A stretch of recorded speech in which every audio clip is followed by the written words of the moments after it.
கோடி கோடியா பணம் வச்சிருக்கவங்க கூட எங்க ஓனர் மாதிரி நிம்மதியா தூங்குவானான்னு தெரியாது. ஆனால் இவ்வளவு காத்தோட்டமா தூங்குறதுக்கு ஒரு குடுப்பனை வேணும். இது யாரியா இவ்வளவு வேகமா வருது? வணக்கம்டா மாப்ள. வண்டி நம்மள பார்த்து தான் வருது. A few moments later. மக்கா வணக்கம் மக்கா.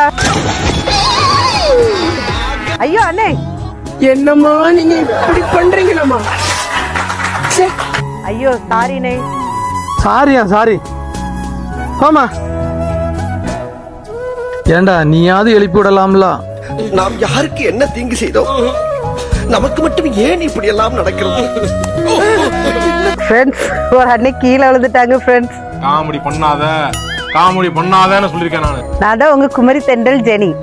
ஊர்ல சமையல் தெரியாதவங்க எல்லாம் சமையல் வீடியோ போடுறாங்க. சமையல் தெரிஞ்சு நம்ம போட்டா என்ன? ஓனர், மத்தியானத்துக்கு பிரியாணி தான் நினைக்கிறேன். ஒரு கட்டு கட்டிடுவோம். நாம இன்னைக்கு முதல்ல மாங்காய் ஊறுகாய் போடுறது எப்படின்னு பார்க்க போறோம். எது இதுக்கு நான் இவ்வளவு பில்டப்பா? முதல்ல மாங்காவை கழுவணும். மாங்காவை சின்ன சின்ன துண்டா வெட்டிக்கிடணும்.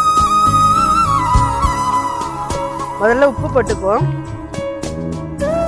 தேவையான அளவு உப்பு போடணும். அடுத்தது தேவையான அளவு மஞ்சள் பொடி போட்டுக்குவோம்.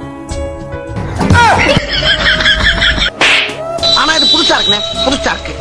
எல்லா மாங்காயில பிடிக்கிற மாதிரி கிளறி விட்டுக்கணும். ஓனர், மாஸ்டர் கரண்ட் எடுக்க மறந்துட்டாங்க. தேவையான அளவு வத்தல் பொடி சேர்த்துக்குவோம். அதே நல்லா கிளறி விடணும். அடுத்தது காயப்பொடினா காயப்பொடி கம்மியா சேர்த்துக்கணும்.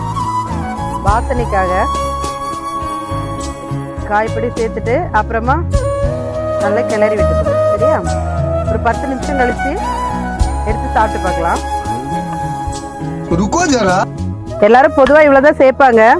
ஆனா நம்ம இன்னைக்கு என்ன பண்ண போறோம்னா வித்தியாசமா இது கூட மட்டன் மசாலா சேர்க்க போறோம். நான் அது வந்து டேஸ்ட் கொஞ்சம் நல்லா இருக்கும். சரியா? சேர்க்க வேண்டாம், கொஞ்சம் கம்மியா. ஏன்னா ஏற்கனவே எரிப்பெல்லாம் ஜாஸ்தியா இருக்கலாம். அதனால மட்டன் மசாலா கம்மியா சேர்த்துட்டு அதையும் நல்லா கிளறி விடுவோம்.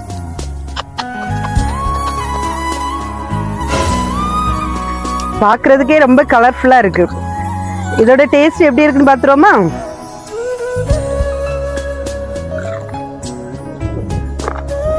சூப்பரா இருக்கு அண்ணா.